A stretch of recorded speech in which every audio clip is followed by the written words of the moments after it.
Ever stared at camera specs and felt like you're decoding an alien language?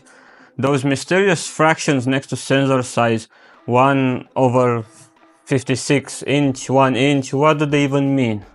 Well, cheer up, tech enthusiasts, because today on TechieShow we're talking about camera sensors. Whenever I look at a camera or a new phone, those weird fractions always annoy me when I'm looking at camera specs. The simple rule: if it's a fraction, the bigger the bottom number, the smaller the sensor. And that matters. Think of a camera sensor like a window that captures light.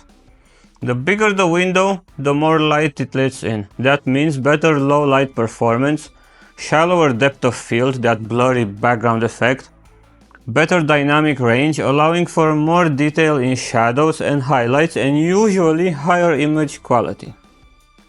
Now, these fractions can be confusing. They actually refer to the diagonal size of the sensor measured in inches. But here's the catch: they don't directly translate to inches like you might think.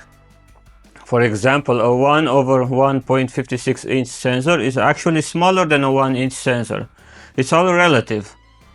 Remember, the smaller the bottom number in the fraction, the larger the sensor size.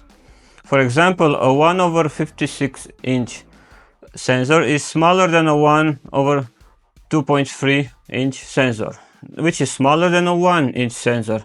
And what about full frame sensors?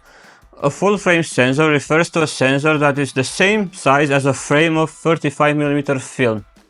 This is considered standard for high-end digital single lens reflex DSLRs and mirrorless cameras.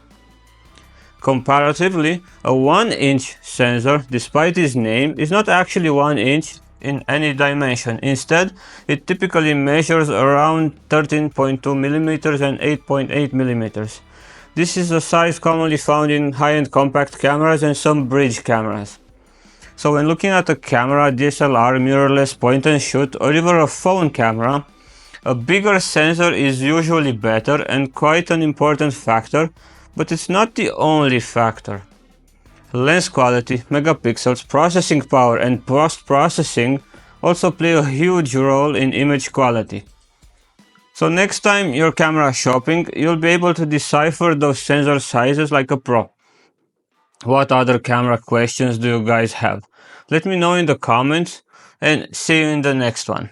Bye.